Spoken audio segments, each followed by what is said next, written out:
This week in East Brunswick, over 100 students received awards for their participation in the school's Humankind, Equality in the Human Family Writing and Poster Contest. This will be our first news item. Later, we'll visit the East Brunswick Library's annual book sale at the Brunswick Square Mall and look in on a meeting regarding the realignment of Ryder's Lane held last Thursday at the Assembly of God Church. Our regular features will include a look at the mystery of hypertension on Ken Chalhoub's Health Facts, a Kids Comments book review from Robert Sweirk, a discussion of condos and co-ops with consumer advocate Adrian Eisner, and on our Township Council review, the latest on the Old Bridge Historic District situation. These items and more follow on This Week in East Brunswick. First, a look at next week's Channel 8 programming. Monday at 10 on Look Great, Feel Great, Lenore Kulick will have slimnastic and aerobic exercises for teens. At 10:30, the DNR Canal, a PBS production. Tuesday at 7:30, Let's Talk Health tackles the timely and controversial topic of childhood vaccines, as Ken Chalhoub interviews Dr. Robert Salston. Then at 8 on You and Your Money, learn about stock mutual funds with Paul Hansen. Wednesday afternoon at 3, a new series of stories from the library begins, read by librarian Carol Phillips. Then Wednesday night at 7:30, Spotlight on Education focuses on the high school internship program with guests Neil Olafson and Robert Sullivan. It will be followed at 8 by the school board's budget presentation, cablecast live from the library, a must-see for East Brunswick voters. It will be shown again on Friday at 8. And we'll be back next Thursday at 7 and 8 with more local news and events on This Week in East Brunswick. Tuesday at Chittick School, more than 100 East Brunswick students received awards and certificates for their artistic and verbal skills.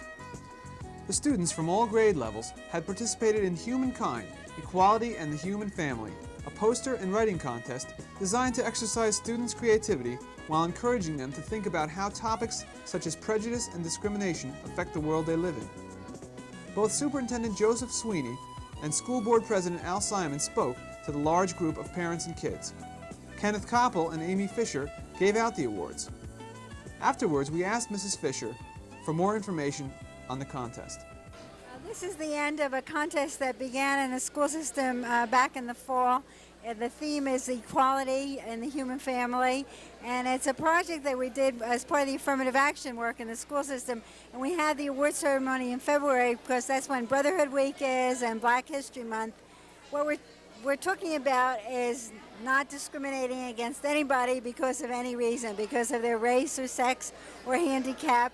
And if you read some of the things that the children wrote, they have covered all the areas. They have talked about being fair to handicapped people, hiring women, treating blacks equally. It runs the whole gamut. And the 3rd and 5th graders wrote the essays and the poems, and they're really wonderful considering that they're such young children.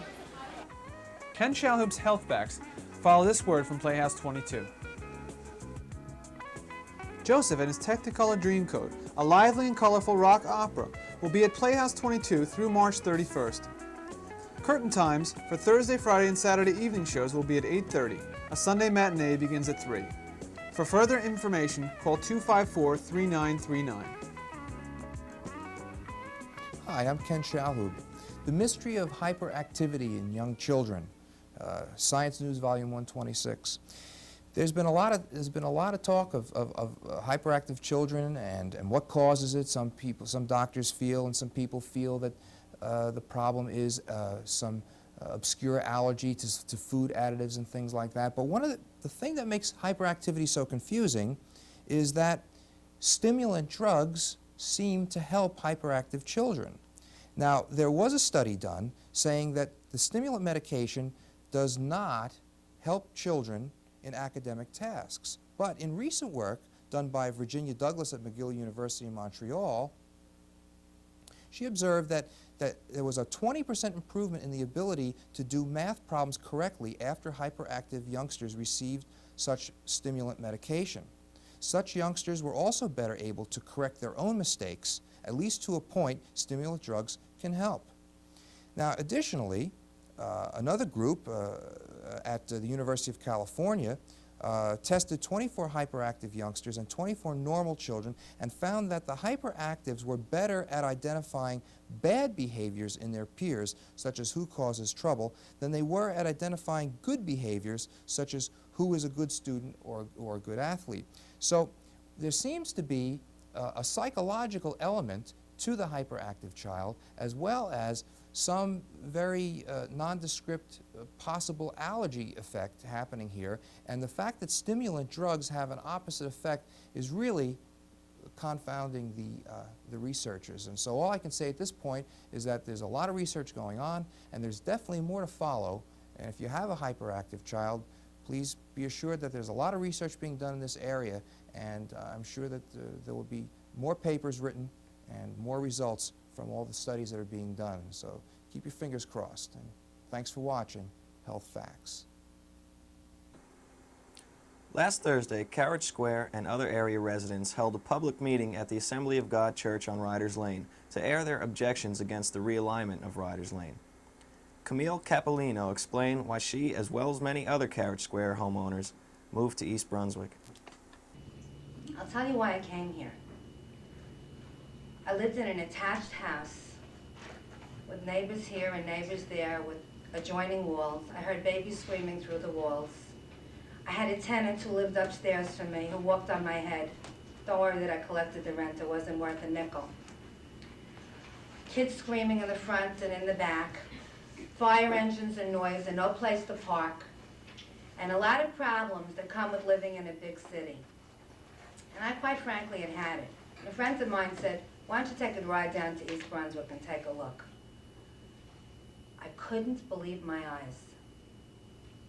There was a school that looked like a country club. And I had a high school age son. I smelled trees and grass and flowers. The roads were clean. They were clean. There was no paper and no potholes and no parking meters. Well, let me tell you, that was culture shock. When I tell you that I had had enough of noise, commotion, dirt, parking meters, crime, and all the rest of that, and a city that never listened to me, I've never had a conversation with Ed. That's what brought me to East Brunswick. Many people spoke on how they learned of the road, as did Fran Galena, a Carriage Square resident. I also inquired about the road and was told it was a private access road for the community. Who owns the road? Well, it's a county road, but there are no plans for it. And I proceeded to give the builder my deposit on my house. And then I waited for more than a year for the house to be built. And I moved in, and the day I closed, I came down after the closing with my keys in my hand to see if they worked. I opened my front door, and a neighbor came walking by and said to me, "Did you hear about the road? Welcome to East Brunswick." Farmer Kellamar Kellerman, whose farm would be bisected by the proposed Ryder's Lane realignment, offered his thoughts. Really, it should not be just a meeting. We're all gathered here. We got to really have, we can't move the problem from one corner to another corner. We got to strive for a solution. And in my estimation, if the present plans do not work, what the township says they don't work, which I doubt very much, because in the course of road construction, when eminent domain proceeds, you take the most practical and efficient way, and you do not discriminate against anybody. You just close your eyes. If you're going to take a 1,500-foot radius, from the most point of impact, you draw that 15-foot radius, and that's where the design work starts. You don't discriminate on this or discriminate on that. But on the other hand, you got to strive for a solution. So there is various solutions to this problem. They could take, the majority of the traffic on this road is transient traffic. Traffic that goes from point A to point B. They do not live nowhere in East Brunswick. They just travel through it. So they could create a major artery either down by the railroad track or widen Tice's Lane and divert 90% of the traffic onto a major highway, which is a state highway. A county highway diverts the traffic onto a state arterial road. Otherwise, when it becomes a local problem, like I was discussing it tonight to several people here, forget about alternate B, forget about alternate A, forget about K2, forget about K1. All the people that are presently on Ryder's Lane and Roos Lane, all the way up to Route 1, They purchased their homes here 30 years ago. They knew it was a major county arterial road. So if there is increased traffic on that road, they knew about the cause of it, and they knew when they purchased their home in previous years. People moving into the area within a period of 5 years, they did not know the major arterial roads. So therefore, I suggest that they could create this, eliminate the sharp bend, swing in by the pond a little bit, bring this here more to a regular 90-degree angle intersection, and divert the road behind the firehouse on a southerly side of the Island Brook, and connect back onto the designed highway, right behind. Kelvin, we can do it right here. It's easier. Well, no, it's a continuation. Yeah, okay, it's a continuation right here. They may see it better. They could come right past the diocese clinic. Go. Here's Island Brook. It's already built and established. So on a southerly portion, divert right up through by Ireland Brook and curve right into the present design, which in fact they're saying they want to eliminate Ruse Lane to become a residential portion of the street. It will become a residential street again, and it will divert the traffic behind Ruse Lane. At the same time, it'll provide relief for Carriage Square, and it'll provide relief for the rest of the traffic area. But in no condition should it be a 4-lane highway. That's all I got to say. Now let's join Sharon Carmody at the Brunswick Square Mall. There's a lot of excitement here tonight at the Friends of the Library book sale. We're here on opening night, and our sale will be running at the Brunswick Square Mall, JCPenney entrance, until Sunday after the mall closes. We've got about 40,000 books. They're all for sale. We have hardcovers and paperbacks, books for children and adults. And as you can see by the crowd back here, we have a lot of enthusiastic book lovers, not only from Middlesex County, but from as far away as Boyceville, New York, Pennsylvania. They're all here for the bargains.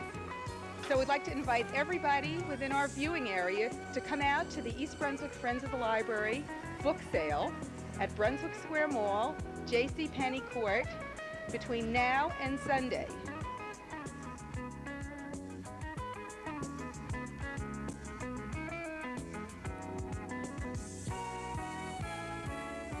Hi, I'm Robert Sweirk, and today I'll be reviewing Alvin Fernald's Super Weasel by Clifford B. Hicks. This story is about a boy, Alvin Fernald, who was assigned an anti-pollution project in school. Alvin ends up as the mysterious pollution-fighting Super Weasel. He and his friends, Shuey and Pest, will do anything to stop pollution and, of course, get a good grade on their project at the same time. I enjoyed this book very much. I hope other 5th and 6th graders will read it too.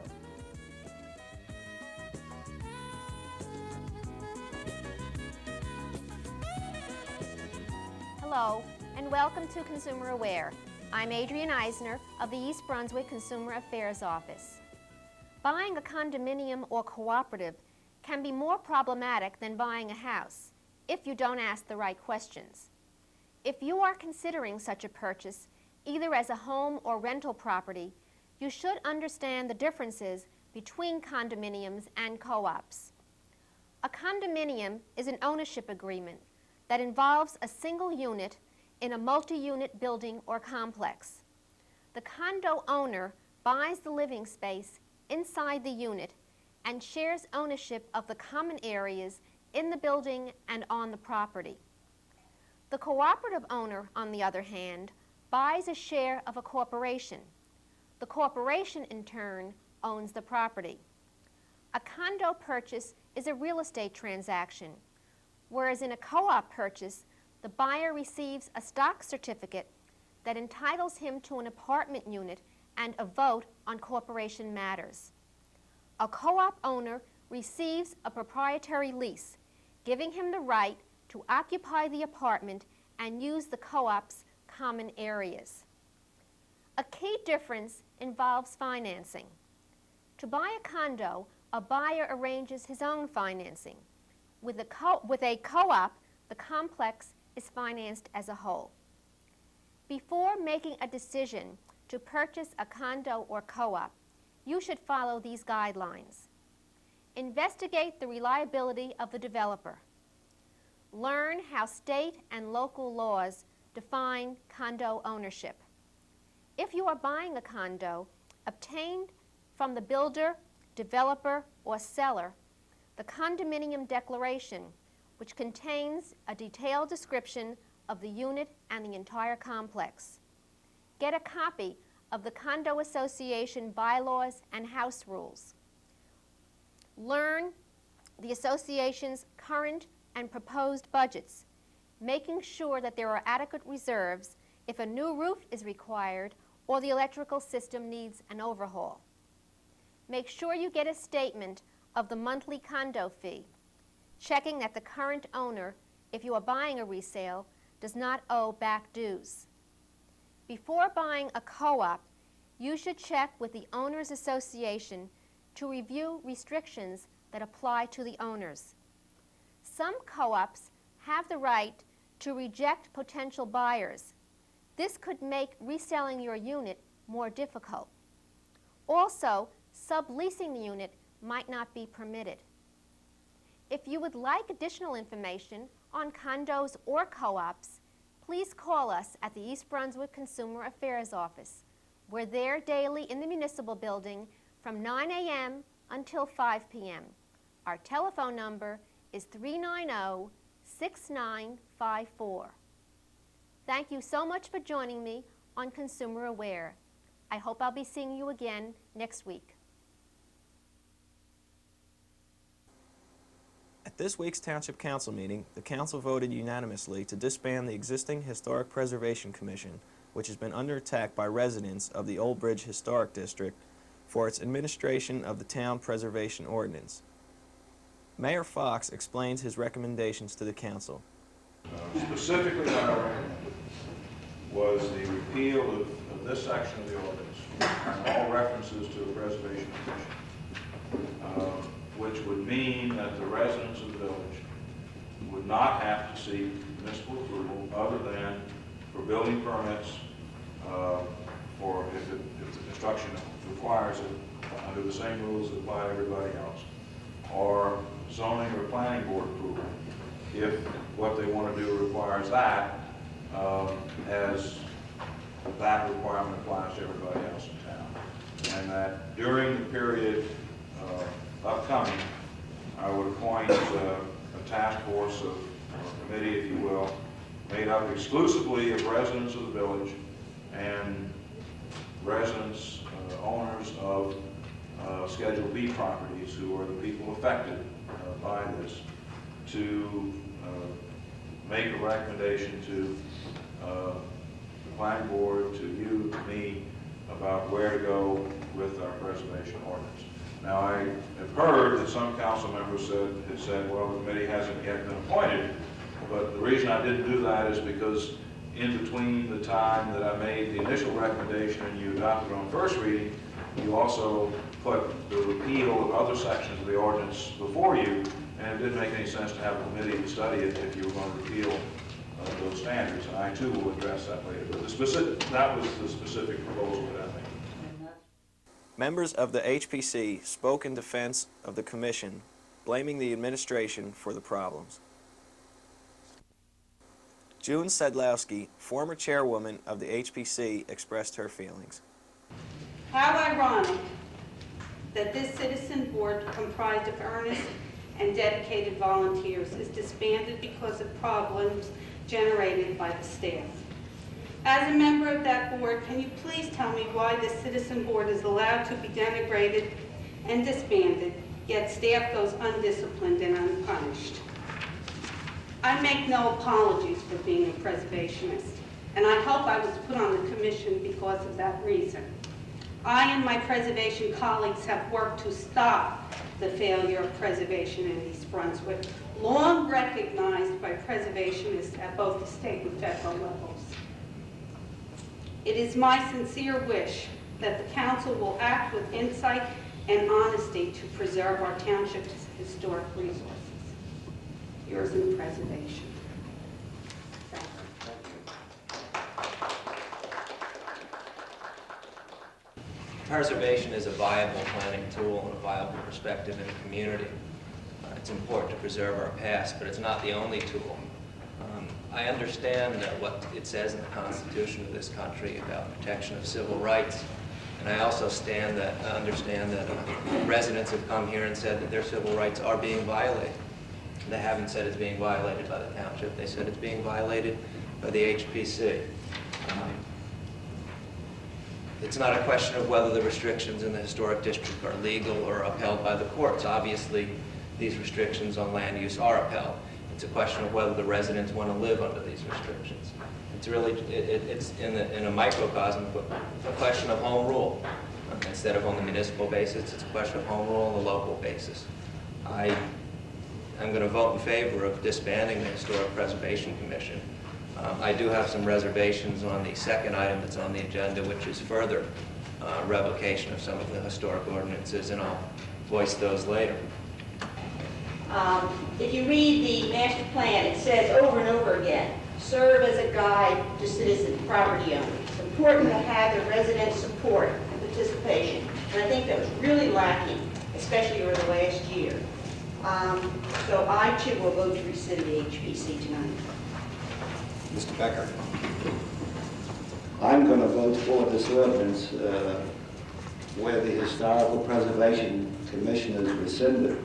But I'm voting on the assumption that Mayor Fox intends there to be a temporary rescission and that there will be an attempt to implement some sort of historical preservation effort in this town that will involve the approval of a, hopefully, majority of the people that live in this area.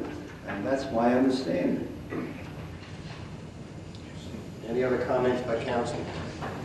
I have a comment as well, being a council member. I think I can have one. It's been clear to me over the past year that certain members of the HPC have played havoc with the residents in the Old Bridge Historic District and have turned around and spoken with those residents and have made it look as if the administration is the one who's been playing havoc with the residents.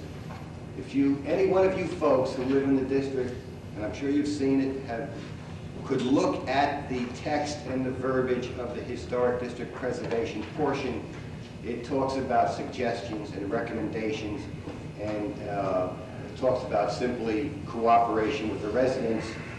There has been, in my estimation, too many, this is what you have to do, instead of this is what I suggest you do.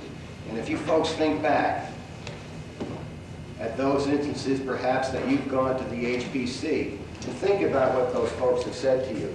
But that's the very reason that the mayor, because that HPC has acted like that, that's the very reason why the mayor has suggested and recommended that the HPC be rescinded. If he didn't do that, I certainly would have, because the way it's been conducting itself in the past year has been absolutely atrocious. Councilman Russell Walker asked Mayor Fox if there was any means to appoint a new commission instead of doing away with the old one altogether. I think there are two issues that the committee that will appoint has to deal with. One is, do we want to continue a preservation ordinance at all? And I hope that the answer comes up yes. I hope that the benefits are seen as outweighing whatever restrictions there might be. The second issue they have to deal with is, if we are to have an ordinance, then how is it to be administered? And I think they have to address questions of whether or not the commission is to be advisory. If so, to whom? Should it be advisory to the staff? Should it be, should its role be to establish regulations? Should it review applications as the current ordinance contemplates? What should be its composition? That is, the current ordinance says that there should be people from the Historical Society and people who have expertise in various areas and so on. Is that the kind of composition we want? How many people should it have? What procedures should it follow? And that would be the second part of what they would address. And then when that recommendation comes back as to how the ordinance is to be administered, we, and if it includes a commission, then that's when it will be reconstituted. And I would anticipate that depending on what you do with the second ordinance on this matter that's before you, that the committee could be appointed within the next 7 to 10 days, and that within 6 to 8 weeks or so after that, they would be able to make a report back to us about what they recommend.